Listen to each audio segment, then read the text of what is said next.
Afternoon, committee. We'll call the meeting to order.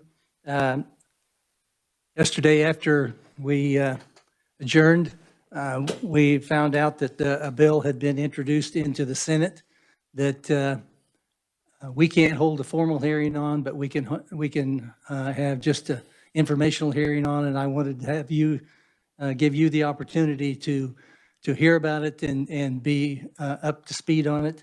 And so we're going to have an informational briefing on automated license plate readers. And I would like to introduce to the committee Lieutenant Casey Slaughter, Wichita Police Department. Welcome to the committee.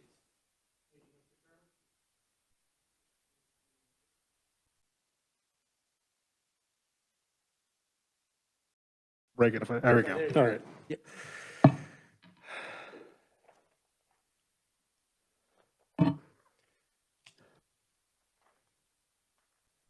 So I provided some testimony just this morning.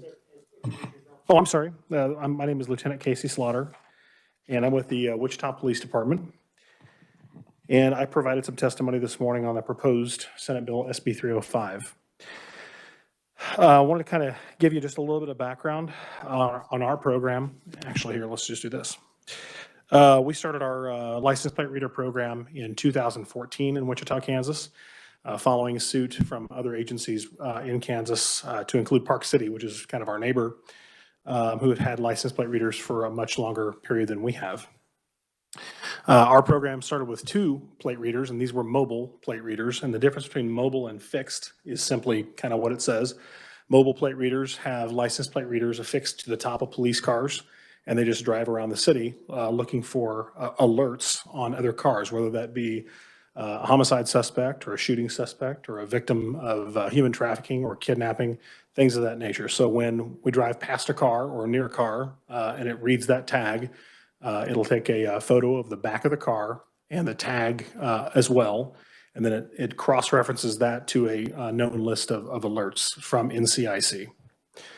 So a fixed system is exactly kind of, again, what it says is it's actually affixed to a traffic light or a traffic pole, and typically they're stationary. We have one fixed system currently operating in Wichita. We have another one that has been already purchased on federal JAG grant funds, which has not been used. And the reason for that simply is that we were going through the permitting process, which is pretty lengthy. Through Kansas Department of Transportation, we received the permitting for the first license plate reader, which is out in West Wichita. We did not receive a permit for the second license plate reader. And the reason for that was, or at least that I was given, was that there are no laws restricting the availability of captured license plate data in Kansas, which is true. And there are some concerns there that captured license plate data could be subject to a core request. And some of that information could get out and potentially in the wrong hands. Also, then the question was who is responsible for maintaining license plate readers? And that's kind of an easy answer. It's us and or any agency who purchases said license plate readers, whether they're being allowed to be permitted to put on state-run highways, or if they're going to be put in a city, we still have the responsibility to manage those, and there is no cost that's passed on to the state of Kansas. During this program, we've grown our system to, we now have 7 mobile units, most of which are purchased on, again, federal grant funds. And as I mentioned earlier, we have the one fixed system. We recognize a couple of different, actually 3 different major philosophies related to license plate readers. And I've drafted the policy. They actually appointed me the license plate reader administrator back in 2014 when we started our program. So I wrote our policy. And we looked at several different policies, including the IACP, International Association of Chiefs of Police policies, to help draft ours, and then other policies within the state of Kansas. And so we look at training policy, and audits. So ensuring that training is something that we're enforcing within our agency, and every single officer has to have training, otherwise they don't get access to this system. Every single officer has to have training to drive said license plate reader car, or they don't get to operate the vehicle. This is covered as far as training in the bill that I helped to draft, which is again the SB 305 under Section 1, C2 and C5. Policy, we have a very robust policy. The license plate reader director in Houston HIDA, which stands for High Intensity Drug Trafficking Area, that's where we store all of our data. Our data is stored for free through Houston HIDA. So they manage all of the data through basically a network that other agencies around the region can all sign up and share in that information. The director has said that we are one of the role models for how to run a license plate reader program in the country, actually. So we're pretty proud of that. Audits. So I think I mentioned that earlier. Section 1C4 of the SB 305 bill that I helped to write talks about random and directed audits. So I go in, I look at various different ways people are searching for information. Those audits or those audit trails are kept indefinitely. So I think that's a very important part of the legislation to ensure that folks aren't doing things for a non-legitimate law enforcement purpose. In drafting the bill, I looked at 16 different states and their license plate legislation, and I believe I adopted language from about 5 different states when I looked through this. I also provided the opportunity for 5 chiefs of police and the sheriff of Sedgwick County to provide input into the actual legislation. Once that was cleared with all those individuals, I then put forth what I thought was a pretty good bill so far. So what brought us here? Again, I mentioned that we were not permitted for the second license plate reader location for some of those reasons. And frankly, you know, the Cora information being able to get out based on captured license plate data and falling into the wrong hands. And I say that because if someone wanted to say, look up where their ex-husband, ex-girlfriend, ex-wife, whatever has been, and they sent a Cora request up, I'm not sure that we couldn't stop it at this point. So there needs to be 2 things: protection of the public, and 2, accountability for us to make sure that we're doing the right thing, not just in our city, but statewide. So I want to do some self-limiting measures on ourselves and restrict what it is we're looking at and how often we can use these in a responsible manner. So I mentioned storage costs because that's something that did come up. There are no costs passed on to the state. We have 2 vendors right now, one of which we've had since 2014, and we have another vendor who we're currently going through a pilot program. And we've had that pilot program going for about 130 to 140 days roughly. That particular program deals with an annual subscription. They host the data, they encrypt the data. We don't manage that data, nor do we manage the data with the other vendor that is held in Houston HIDA. And there is no additional cost. So neither one of those vendors would have any other additional costs passed on. I don't know if everybody does everybody have a copy of the SB? Okay. So what I would, and what about my testimony? Do you have that from this morning? Hopefully somebody's got that. If you do, I wanted to refer to page 2. Yeah, page 2 of the testimony, and it shows a table. And I found this just a couple of days ago, and it actually, as I testified this morning, really surprised me. This is from the National Insurance Crime Bureau, and it shows the top 10 metropolitan, U.S. metropolitan statistical areas by motor vehicle theft rate. So it's looking at how many motor vehicles are stolen per 100,000. And Topeka, Kansas is number 6 on this list, which is, it's pretty shocking. And as I mentioned this morning, it actually doesn't surprise me to some extent, because I've actually been involved in a pursuit personally within the last couple of years with a truck that was stolen out of Topeka, Kansas. So unbeknownst to me, Topeka is apparently a hotbed for auto theft. So not that we're not in Wichita either, because we are. So a couple of things I want to mention. Statistics. So we've seen in just the last 130 to 140 days that we have been piloting this latest technology for license plate readers, which is all stationary. That's the current vendor we're looking at. We've seen a reduction of auto theft in the number of days it takes to recover a car of 4 days. To me, that's pretty awesome. The statistics showed that it was 14 days to typically, how long it would typically take to recover a car, when we've reduced it to 10 days. So I would have thought it would have been great to reduce it by 12 hours, but 4 days seems like a pretty good reduction. And then as part of the testimony I provided this morning, I kind of walked through some of the stats to make sure everybody was on the same page. 152 stolen vehicles recovered and $1.5 million. And I remember at some point, maybe someone brought up on social media, well, that doesn't seem like a lot because you could divide 1.5 million by $50,000 cars, somebody said. And I said, well, we don't generally recover $50,000 cars because most of the cars we do find and recover between $2,000 and $10,000. So that number is very high, and it is a lot in a 4.5 month period. 76 stolen license plates, those are completely separate cases and separate stops from those 152 stolen vehicles. So again, that adds to those numbers. 23 unlawful guns seized as part of those same vehicle stops. Large amounts of drugs, one homicide suspect, multiple robbery suspects, a kidnapping victim, and both suspects arrested. And we also have an outlaw motorcycle gang that's moving into Wichita, which has been identified by license plate reader technology. I have a couple stories I wanted to share, which I did this morning. Some of the successes that we've had with our license plate reader program in Wichita, Kansas, if I can find it. There it is. On 12/11/2020, a 20-year-old man was shot to death by an unknown suspect who witnesses described fleeing the area in a light blue Buick Rendezvous. Detectives analyzed police records and came up with a series of possible license plates and vehicles. ALPR, which is automated license plate recognition, was then searched, and a light blue Buick Rendezvous was documented in the area of the homicide within 10 minutes of the crime.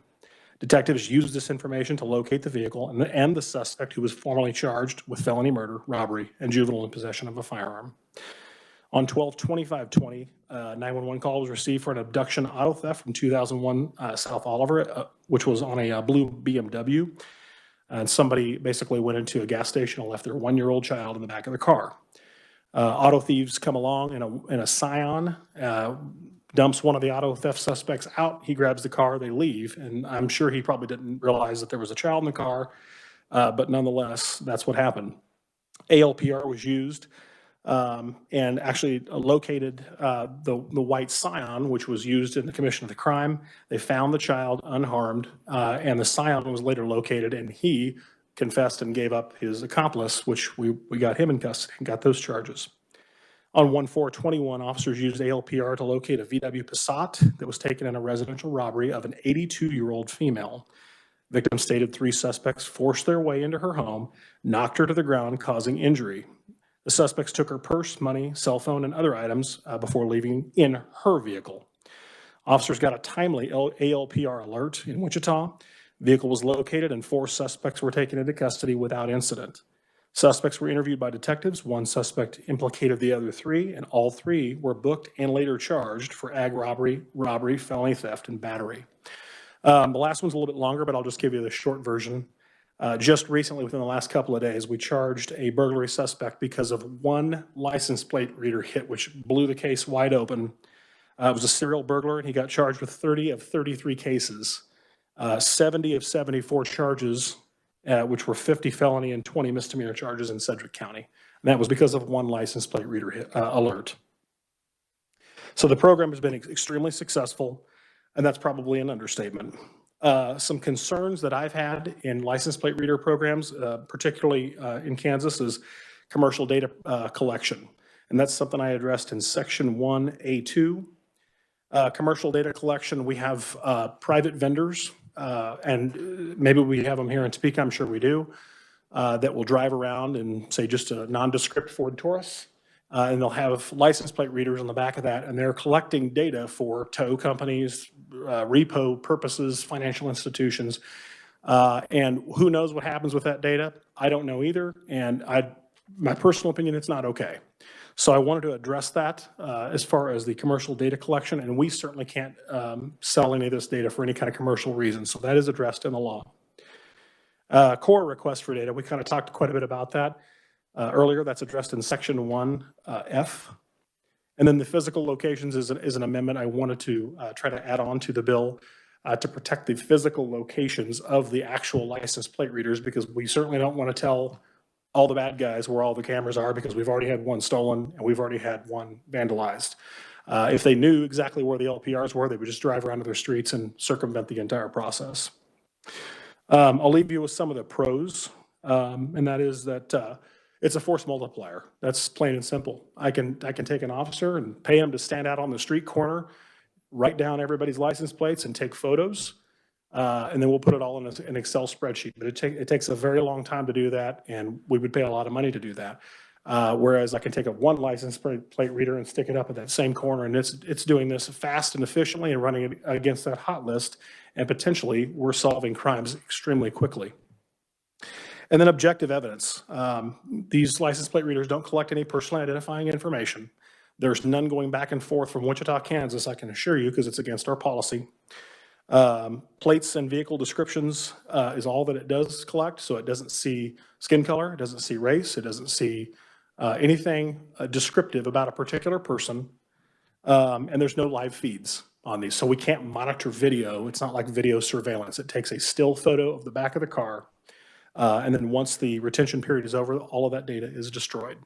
So different vendors have different personal retention policies, and different states have different retention policies, and they're all over the board. All the way from, I was just telling somebody recently, New Hampshire has a 3-minute retention policy, and there's other states that have many, many, many months or years worth of policy or worth of retention. So I drafted the bill, like I said, based off of what I saw was best practices in 16 different states and what would be best for Kansas, citizens of Kansas. And that concludes my testimony, and I will definitely stand for questions. Representative Hoheisel. Thank you, Mr. Chair, and thank you, Lieutenant, for being here today Sure. and for serving. I have a few questions. I'm glad you addressed my concern about my wife doing a Freedom of Information request to find out where I am. The 60 months that you guys keep this on record, that seems long to me. Is there a reason why it's 60 months? I'll be glad to explain that. So, like I said, I consulted with 5 different chiefs of police. I initially had a shorter period down, and I'll just, in full transparency, we have a 3-year collection policy or retention policy, I should say, from Houston HIDA, because that's all they will allow with Houston HIDA. So we cannot go beyond 3 years. In consultation with another chief of police who has a larger actually plate reader program than we have, they indicated they could provide testimony as to why it would be important to have a 60-month retention law in place, and thus that part of the bill was born. So, but I'm sorry, Mr. Chair, if I may continue. So it sounds like even though the bill would give you guys 60 months, you guys would still be 3 years through your. Wichita, Kansas would have to be, because we can't go beyond that 3-year limit with Houston HIDA. Okay, and just kind of walk me through this real quick. You guys scan my license plate. Yes, sir. It doesn't come back with a hit. Is my information still kept? Your information would be kept. However, there's a big caveat to that, and I probably should have mentioned this earlier. It has to be searched for a legitimate law enforcement purpose as prescribed in our policy and hopefully as prescribed in law. What that means is each of the 2 vendors that we have, and we're lucky to have 2 vendors because most people would just have one, but they both have a reason for action box. And in that box, by our policy, you have to put a case number down, or if you don't have a case number because it's a crime just occurred, you wouldn't necessarily have a case number right away. You would put a location and a type of crime. So a burglary that just occurred at 100 South Main. So that way, 6 months down the road, if we find out something improper did happen, we can come back to you and say, why did you search this tag? And you'll be able to remember. If you didn't type anything in there whatsoever, which that's not allowed, but if you didn't, or you typed in criminal investigation, then you might have some memory issues with why you were searching that tag. So we're going to ultimately hold you accountable, you meaning the officer, of course, for what you search in this license plate reader system. So just a hypothetical situation. Yes, sir. I am by an interest bank in Wichita, which I represent, and there's a robbery that happens there. And you guys have a scanner that scans all the license plates in that area. You could then go back later on and do a search of all the license plates that were scanned in that area to help further along your investigation of the robber. That's correct. Okay. We would look at the timeline. Let's say it happened within 20 minutes. We can put that 20-minute timeline in there. We can search by partial plates, full plates. The newest vendor we're looking at right now can search by make, color, and type of car only, and then come up with, we can develop that plate if we need to. So if somebody says, hey, I just saw a red Ford Fusion leaving the bank with ski masks on, that's what we would be looking for, is a red Ford Fusion. Okay, and one just last quick question, Mr. Chair, if I may. The stationary license plate readers, do you guys randomly move those to different areas, different hotspots, or are those stationary to where they're staying in those spots? I'm actually really glad you asked that because that's another good key point. So the stationary license plate readers that we're testing or piloting right now are very modular. They're solar powered and they're battery powered. So they're not wired into anything, although they can be wired.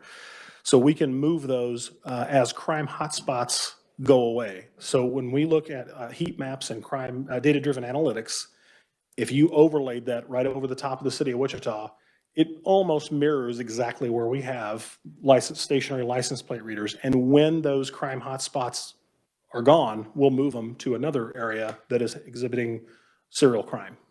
Do you guys still have this might have been a few years ago, you guys rolled out those, I guess, sound alarms to where if there were bullets going off, I think you guys put some in Northeast Wichita. Do you guys still have those? We do have gunshot detectors. I'm not in charge of that program. Okay. But they're still out there in Wichita? They're still out there. I don't know how well they're working. Okay, yeah, that was I remember hearing about that a few years ago, but I haven't heard anything since. Thank you so much, Lieutenant. Thank you, Mr. Chairman. Representative Weigel.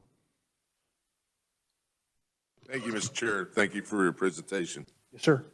I have a couple questions. When you have the reader and if it's stationary or if you have a mobile unit and it's scanning these tags, it goes, I want to make sure I understand this, it goes into the system and then it's looking for what you said, alerts, NCIC hit or something where stolen car or this tag is associated with a burglary or something like that. That's what you're looking for, correct? Yes, sir. Okay. And you said you have a 16-month hold on the information that you're gathering? So with one of the vendors, we have up to a 3-year retention period, so 36 months with that particular vendor. Okay. So am I wrong in saying that it's almost, you're looking for anticipatory crimes that something may happen when you're keeping those for that length of time? Not in my opinion, at least from what I've seen, we're looking at historical crimes. So say a violent felony, a crime occurs like a robbery or a shooting or a homicide, we can go back after we've already done an investigation for maybe what's gone cold for a year or two.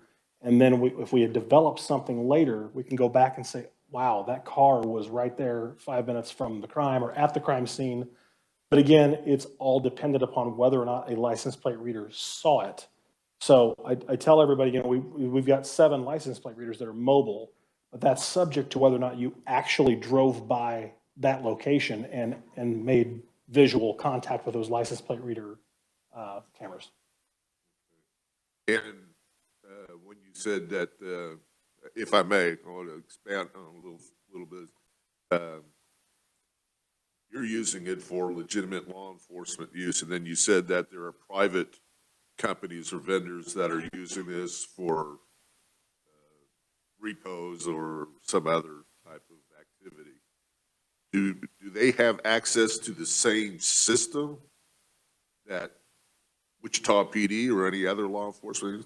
So I mean, are they all accessing through Kansas Department of Revenue, their driver control base as far as tags?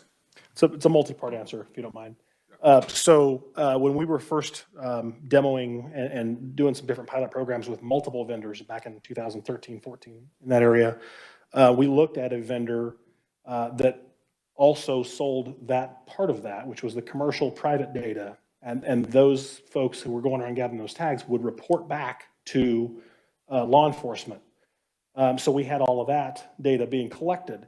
I didn't like that at all, which is part of the reason why I recommended not going with that vendor, because I could see the opportunity right there for lawsuits and improper use and things like that. We cannot report back to anybody on the private sector from any kind of license plate data, reader data, no matter what vendor we have. So, for instance, the current license plate reader vendor that we're testing, they have the ability to allow neighborhood associations and homeowners associations to purchase one for their neighborhood if they want to. I've seen great interest in this, way more than I would have even guessed. And we have a developer in the area who has purchased one, or actually two now, I think, for some of his developments at the request of those neighbors within the development. So they have a one-way in, one-way out type of entrance-exit situation. They own their own data, but they can report to us as law enforcement, all that data. They have the ability to not share it if they don't want to, but 9 times out of 10, they're gonna share it with us because they want us to show up and catch the auto thief that just entered their neighborhood at 2 in the morning because they're up to no good. Is one of those areas Eastboro? No, I don't think there's anything in Eastboro yet, but not saying it couldn't be. That was a. So, okay. Thank you, Mr. Chair. Thank you. Yes, sir. Thank you. Representative Ballard. Interesting. Representative just asked one of my questions. I think you answered. But so this is only for car theft. It's okay. So no, that's the short answer. The long answer is what can be tagged onto a vehicle is really any type of crime. So burglary suspects, robbery suspects, homicide suspects, you can type that in, tag that vehicle if you know that vehicle has been involved based on witness accounts, video accounts, whatever it is. And as that vehicle traverses the city, it gets alerted on by multiple, in some cases, multiple license plate readers, and that allows us to respond quickly and hopefully get that car stopped. I think you addressed it a little bit. Okay, so I work with women that have been sexually assaulted, domestic violence, stalking, and if you're talking about taking them to a shelter and everything else, that's why the shelter's address is never known. They're not supposed to do anything to draw attention to that. What keeps this reader or whatever you have for getting multiple information, which you indicated you're not supposed to be using, but someone that's very sophisticated or even on your own force, police force, having that privilege to get that information? So it really comes back to the 3 key elements of this is the upfront training. We tell them, here's the policy, here's what you can and can't do. We have ongoing training that people can go to as like refresher training if they, say their access is expired. And then back to the policy. They have to read the policy. They have to understand the policy. And I've gone over the policy with every single officer that had come into the department at the time we were doing this. And I'm still doing recruit training as well. So I'm kind of wearing a lot of hats. But and then it comes back to the random and the spot checks and the directive audits. And I say directive meaning if I knew that, say, an officer was up to no good, if I had that heads up and we had some suspicion that an officer was acting inappropriately, I would then go on my own and go look at that officer's audit trail to see what it is they've been searching, who they've been looking up, and why. Are they providing legitimate law enforcement purposes? Are they providing case numbers? And that can, of course, lead into multiple other types of investigations. Even if so, say the officer put in a case number and it had nothing to do with anything. That can also be cross-checked and referenced into, were they even on that call? Did dispatch or CAD show them on that call? I'm kind of getting into the weeds a little bit, but that can spawn into a larger investigation to ensure compliance with policy and discipline if we have to. Last question, Mr. Chairman. What are we behind in having access to this kind of information as compared to other states? Where do we fit in? Are we way behind? Is this going to be an innovative thing on behalf of Kansas? Where do we stand in terms of needing to have this in order to really protect our citizens? And I just want to ask a quick question, follow up. Are we talking about the law or the technology? Technology. Okay. I would say that we're probably right on par, maybe with the rest of the country, but a little bit behind on establishing law. So the fact is, license plate readers are out there. They've been out there for a long time. Like I said, Park City, I think, had theirs since 2008 or 9, and then Lenexa, I think, has had their program since 8 or 9, somewhere in there, way before we did. But in all that time, there's been no rules. There's been no regulations on what's going to happen if you do misuse it, which is part of why I put in the law that it's going to be a Class C misdemeanor. So there are legal issues that you're going to face if you start doing things that are for a a legitimate law enforcement purpose. I think we're behind on law, yes. Having reviewed 16 states worth of laws, and yes, they're all over the place, like I mentioned earlier, I think we are behind a little bit. Representative Proctor. Thank you, Mr. Chair. Just a couple questions. So where is this data stored? You said it was out of state, the vendor that we're using? Yes, so that data is stored in Houston HIDA. It's high intensity drug trafficking area. Federally funded program, has a lot of different services. One of those services is allowing law enforcement agencies who use license plate readers to store their data for free. Okay. And then what jurisdictions are able to see the data that you collect? Is the county, is KBI, is the FBI able to see that data? So if that's a two-part answer because we have two vendors. Yeah. So if they sign up with Houston HIDA, which requires an MOU, so it's kind of the same answer really, but if they sign up with Houston HIDA, we can elect to share with them, they can elect to share back with us. The other vendor, same type of situation, if they sign the MOU with the vendor will then come back to us and say, do you want to share your information with them? Whether they have a license plate reader program or not, that can happen under an MOU. And I can speak probably specifically for Sedgwick County. They have been sharing with us for probably about a month and a half or so with the current vendor that we're testing, and they've had enormous success. And they don't have this particular vendor of license plate reader. They do have one mobile unit with the other vendor I mentioned. And then if the FBI wants to access our data, are they bound by any laws that we in the state of Kansas place on how the data can be used? Well, so interesting you ask. The FBI supervisor has reached out to me and had some questions. I think there was 5 questions that she had because I know that their agents are interested and their task force officers who are us. We serve on task forces with the FBI as well. They're interested in using license plate reader data because it's assisting in their investigations too. The stance on that currently, unless something changes, is that they must sign an MOU through all of their channels, and I'm sure it's tremendous, but all their channels would have to agree to that MOU as well with that particular vendor, and then we would have to decide, are we going to share? Yeah, one of the hats I wear, besides being a state representative, is I'm a professor in the Homeland Security Program at Criminal Justice Department at Wichita State. I'll tell you, I'm terrified of this technology, and I'll tell you why very quickly. You said it yourself. There's a huge difference between your officer standing on a corner, taking this data manually and putting it in a spreadsheet, and a machine, an all-staring eye that can just collect data all day. What you're doing is you're collecting big data, and the machine learning technology is well advanced to the point where somebody could start to do with those huge volumes of data, looking at crimes that were committed, developing a pattern, and then finding suspects that are likely to conduct a crime. If that sounds familiar, that's exactly what China does in Xinjiang province with facial recognition data and with license plate data.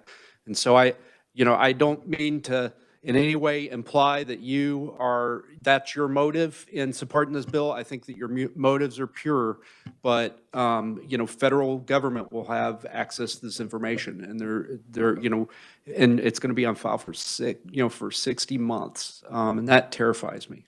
Thank you, Mr. Chair. Representative Delperdang. Interesting comments there. Couple of questions if I could, but we had, I want to say roughly a week ago, we had the CEO from KTA in here testifying to us, and I asked him a question about NCIC and the cameras up and down the turnpike, which is out of your jurisdiction there. But so the question is, dealing with that, are you tapped in? And I think maybe so, but are you tapped into a national database? Because I asked him specifically about human trafficking and what technology is there to possibly help reduce those numbers, knowing where Wichita stands in the ranking in the country of human trafficking. And I guess I just like some information there as far as if it's just a local database you're using, you don't know if it's somebody coming up from Dallas or Houston, et cetera. But if you're tapped into a nationwide, it may be keying off that this tag is now suddenly roaming the streets of Wichita. So to answer your question, sir, the second vendor, which is the most recent one that we're piloting, this is local only. There are opportunities for us to share in a larger network, but we aren't currently doing that. The first vendor, the one we had in 2014, who is, again, a data housed in Houston, HIDA, that is a regional sharing information system. So if we had human traffickers, and we have, crossing state lines, or in one case I can remember also, not quite as bad as human trafficking, but we had an individual stole 5 cars from a well-known car lot in Wichita and drive them down to Tulsa and then eventually to Texas. We have the ability on some occasions, if they cross license plate readers, to say, hey, you know, we've located them in Dallas, or we've seen that they're in Houston or wherever has a license plate reader. I couldn't probably testify to exactly where they all are in other states, but I know Kansas Turnpike Authority and several other surrounding states do share with us, and then we share back with them. Okay. There is a synergy there.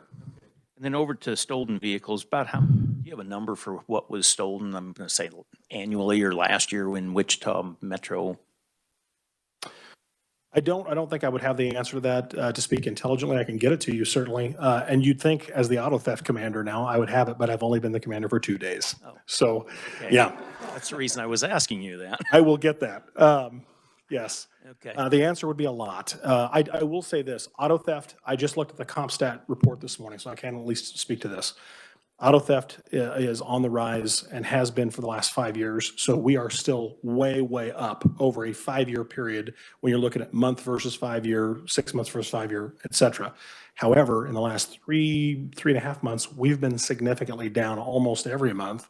And there's only one correlation it could be. It's the fact that we have a vendor out there right now with a lot of stationary LPRs, and we're catching people left and right with auto thefts. The very first day we had those deployed, we caught a carjacking suspect out of Kansas City that had driven down here, stole a car.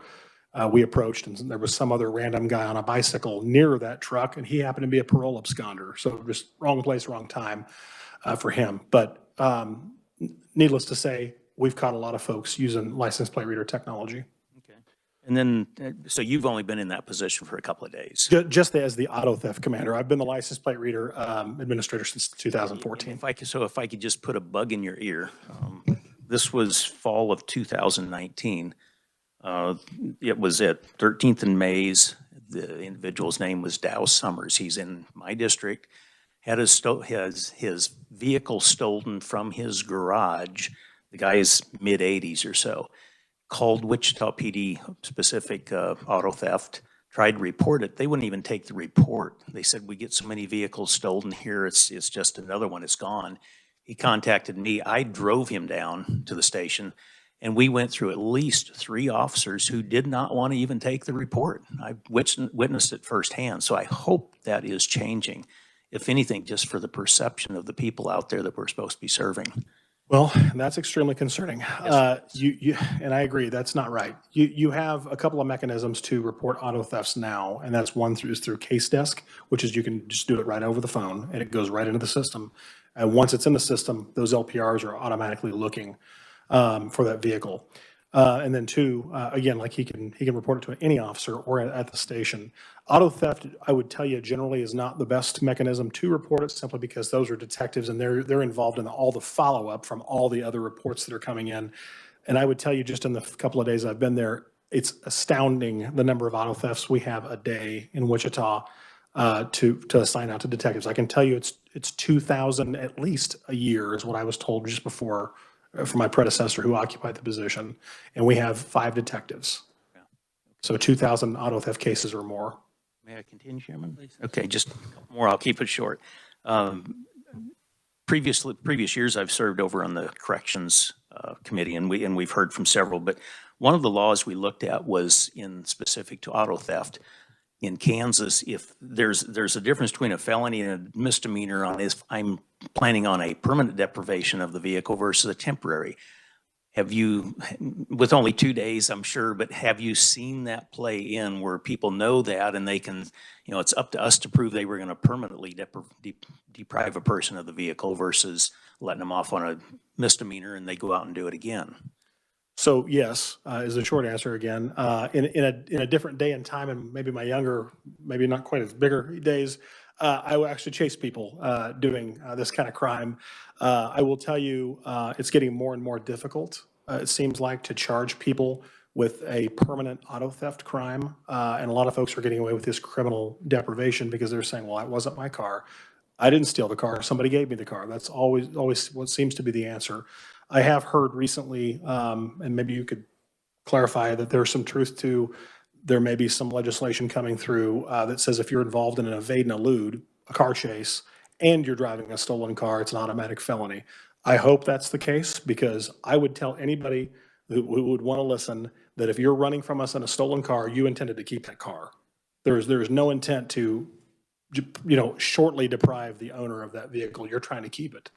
So if that can help us some way, that would be great. Very good. And then the last question, totally unrelated to this, but in checking with state troopers and Sedgwick County sheriffs, those officers who wanted to have their COVID shots have had them. Is that true with Wichita PD yet?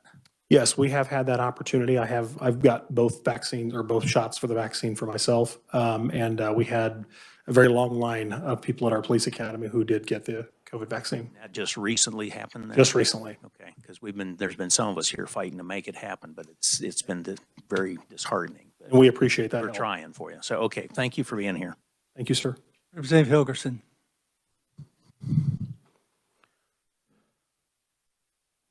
This is not related to the previous representative's questions, but they are, because I've had different constituents that have said the same thing, that they report it to police officers, sheriff's officers, and to the district attorney's office, and no one prosecutes for car theft. They have told me that that we need to change the penalty because that's what the problem is. And that I've been told by the Sedgwick County DA's office that there supposedly is a task force working, and there have been meetings with the Attorney General's office.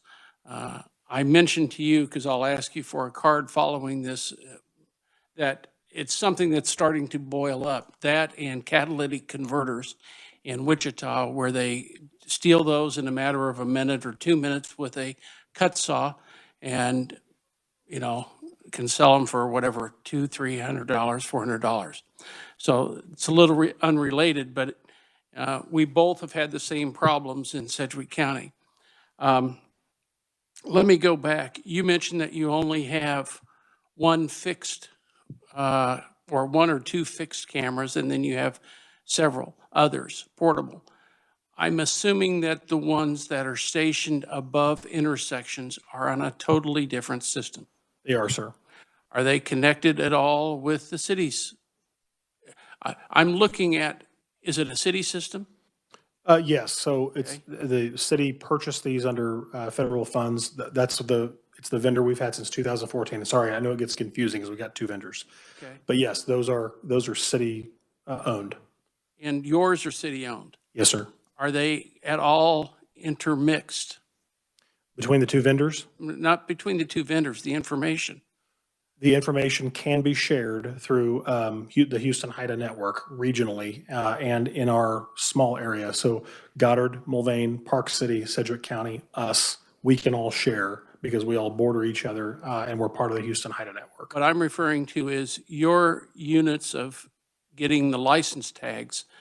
That information can be shared and vice versa with the intersection cameras, which are on a different system. Okay, so you mean our mobile units? Yes, our mobile units that travel around and that one fixed system that we have out west, those are the same vendor and those talk to each other. Talking about the systems that are at the intersections in Wichita. So, okay, this is where it gets confusing, I apologize. The one vendor that we have, that's on a state-run highway, and that is also tied in with our 7 mobile systems. We have a separate vendor that has modular solar-powered license plate readers. Those can be put at intersections. They can be put on light poles, and they can be put on really any pole. They can have their own proprietary pole if they want to. Are the ones that are in the city of Wichita at the intersections currently, are those on a separate system, or are they all connected? What I'm looking at, we have moved from just doing license tags to filming the whole intersection. And I'm not saying for or against that. I'm just saying, I think that the system, what you're describing is license tags, but I see the city of Wichita going to license tags, intersections, mobile units. Is that the direction we're heading? It's a complicated answer. So we don't have them on that I can think of, very many, if any. I'd have to look at the deployment map again, where all 4 directions of an intersection are covered by a license plate reader. It's not really, we've learned from a learning curve, not really the best deployment of those. You could, however, but it's also very expensive to do that. License plate readers are not cheap. It's not a cheap technology. So it's very cost prohibitive, and we have to deploy them pretty sensibly. And what I mentioned, I guess, a little while ago to somebody, in a very ethically designed network within the city of Wichita. You have, granted, you have designed the system as ethically as you can. But I'm also seeing that without a whole lot of effort, if you're not there, someone could change protocols very slightly and have a system set up. Well, you mentioned Homeland Security. I think of London or some of the other international capitals that basically have camera systems set up, and we have one mass system set up, and police officers or some branch viewing anyone and everyone to see what's going on. You turn on one of the cop shows and they show that. We're not too far from that in my mind. It raises a lot of ethical and legal questions in my mind. What do you think of it? One of the things to keep in mind on this, sir, is that license plate readers only capture the tag in the back of the car. They're not looking at people. They're not supposed to be looking at people, and generally they don't. I'm going to say 99.9% of the time. On occasion, we'll get a front plate, which Kansas is not a front plate state, and you can barely make out the silhouette of a person, usually in the driver's seat. Going back to the audits, it's important that agencies are forced by law, in my mind, to have a policy. I know the 5 areas that are around Wichita, or maybe I should say it's 4.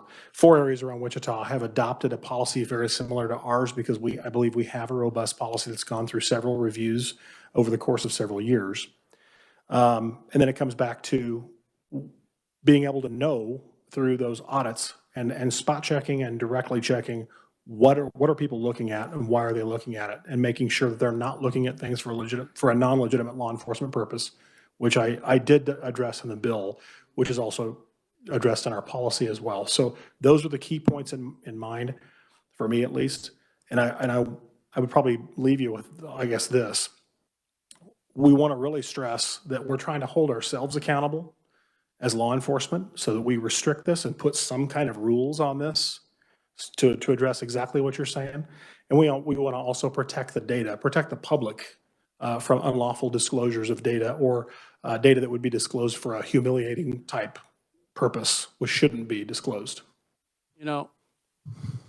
we passed an innocuous bill this session that said that for emergency purposes, the Department of Revenue would have the nearest relative if someone was in an accident.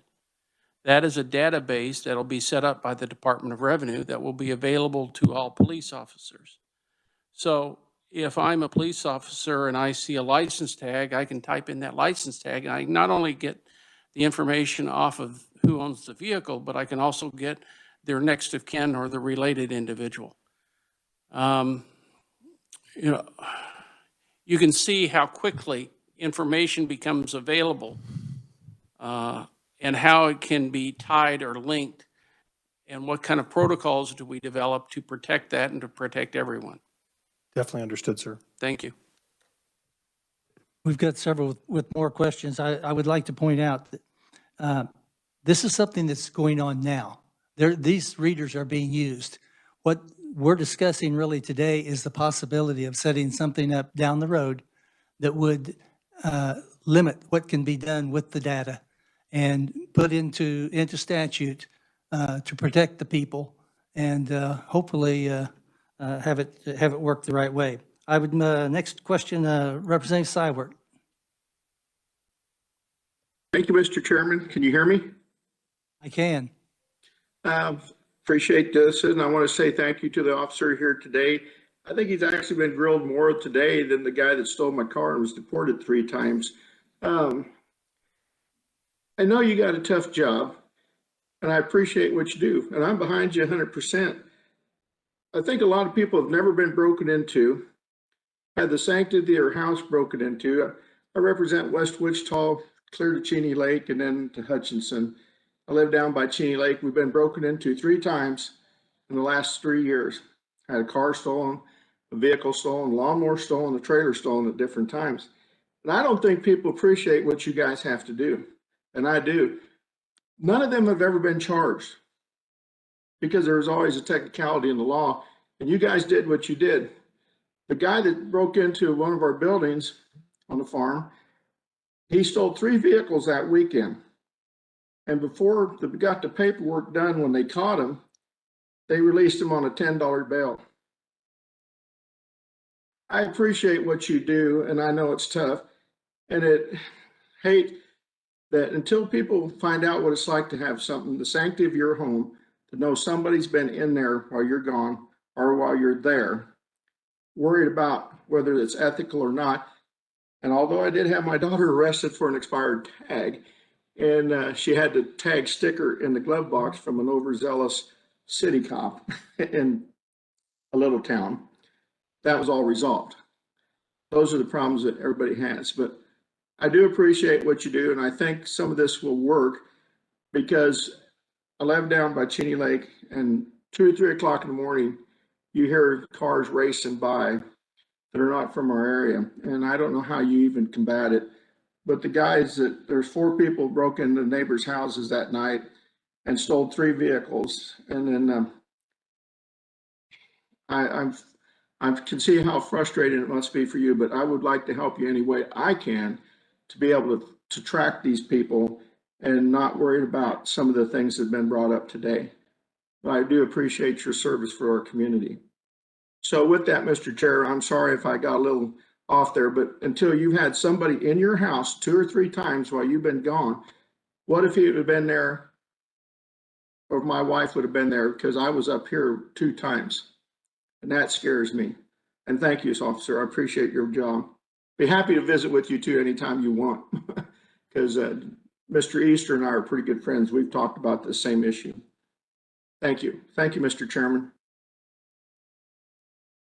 Representative Proctor. Thank you, Mr. Chair. I'll be brief. I agree that the technology, there's a good use of the technology. I'm concerned about us not having control of the data. I understand that there are MOUs in place, but one federal law, and they can do whatever they want.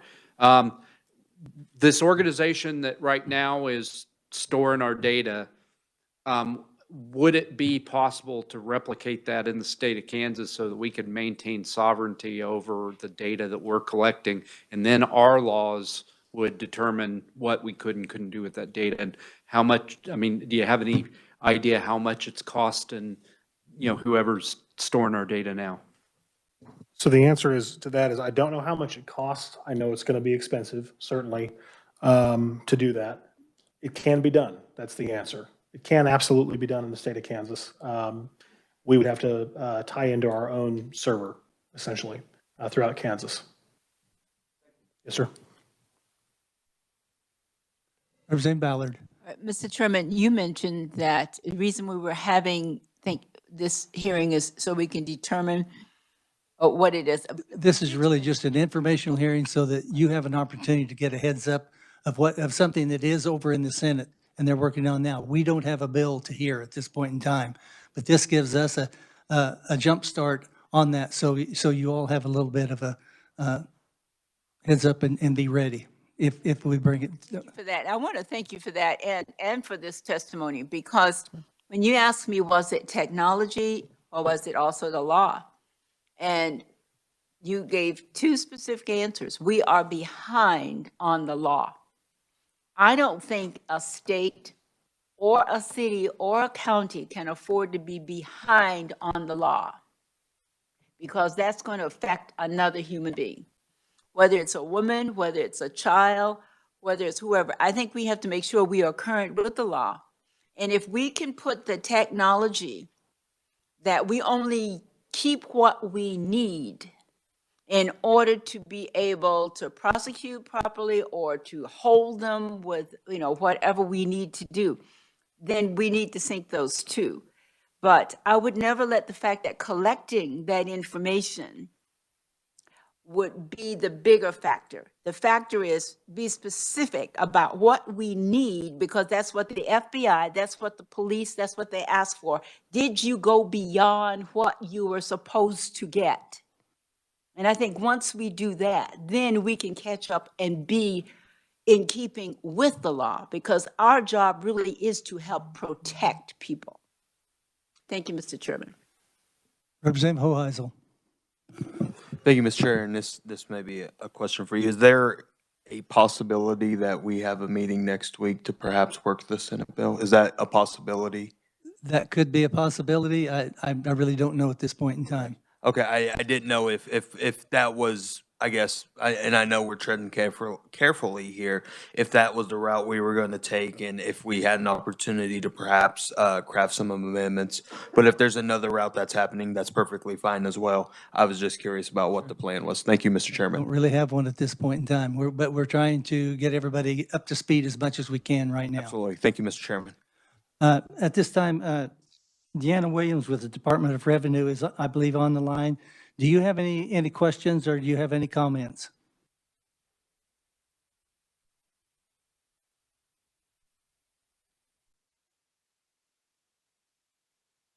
Must not be on. Okay. Does anyone else have any questions or comments? Representative Yes, Hutchinson? Yes, thank you, Mr. Yes, I do. Thank you, Mr. Chairman. I also want to thank the officer for testifying today. My question goes in line to what my good friend from Leavenworth, Representative Proctor, was talking about in terms of jurisdiction on the data. Are there, but the people who actually are storing this data, you did mention they're in Houston, is that correct? Yeah, it's Houston and Houston, Texas. Okay, so are there any, in regards to people, like, is there any security team that actually checks to see if these systems are actually secure from hackers in terms of actually accessing all this information that's being stored down there? Because I'm more in line with if there's any way that we can actually, this data that we collect from license plates here in our state to remain here in our state. I'm kind of in line with that, but that's down the road. But my question to you, is there any security team within the police department that actually tries to hack in to see if they can actually pull out information from these systems that you guys are collecting? We don't have a security team that tries to do that, but I can tell you that Houston HIDA is a professional organization with a very high level of encryption. And this, again, Houston HIDA has been operating for quite some time. As far as encryption, that's something I also included in the bill as part of the requirements of the law, that you'd have to have your captured data encrypted and stored from a point of view of security.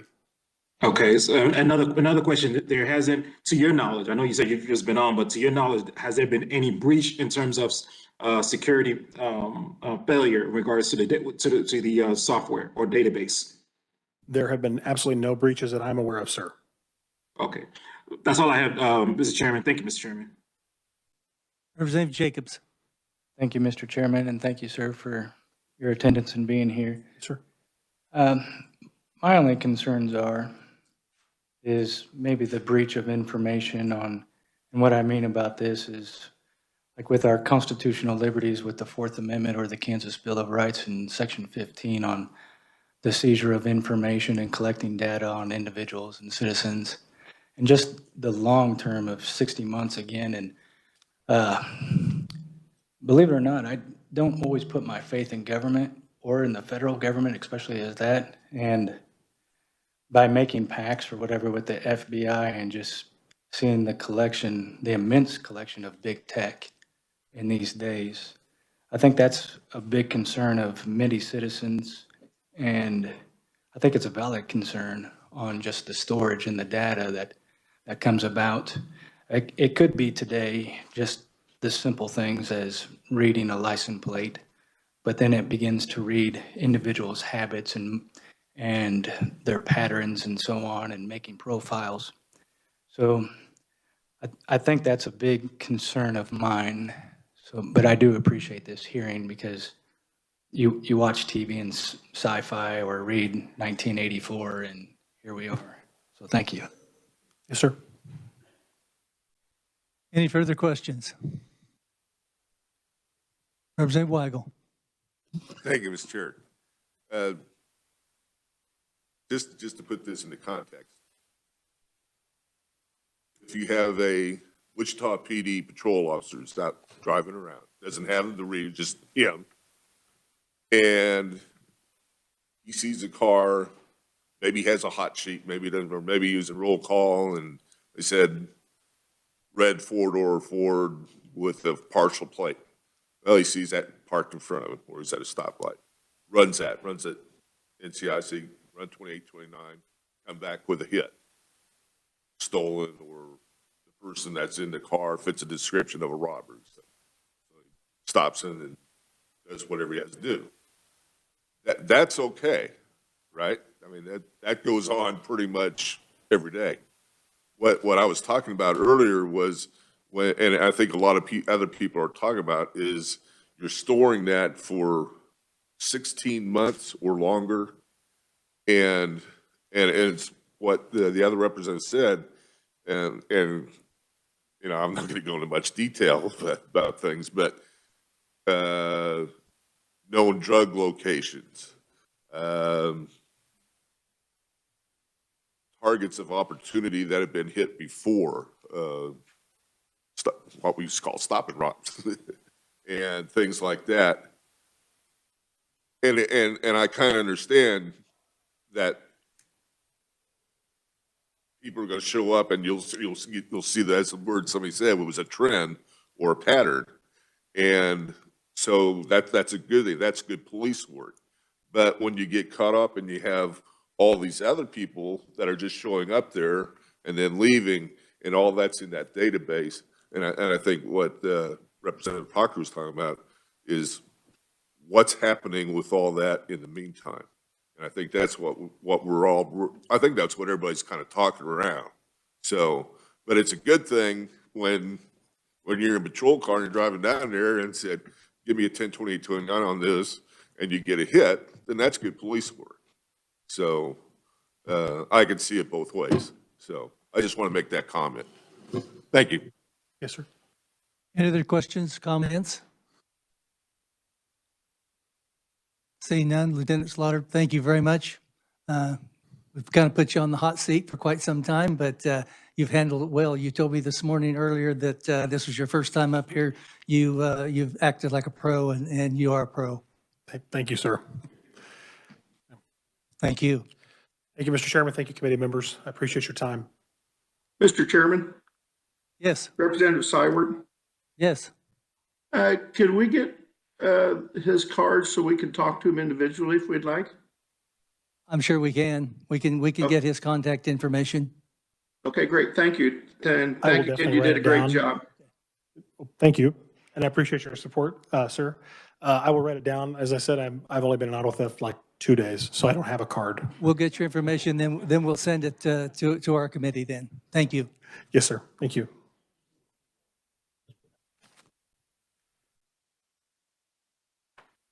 Committee, that takes care of our business for today. I appreciate your attention and coming on such short notice. We are adjourned.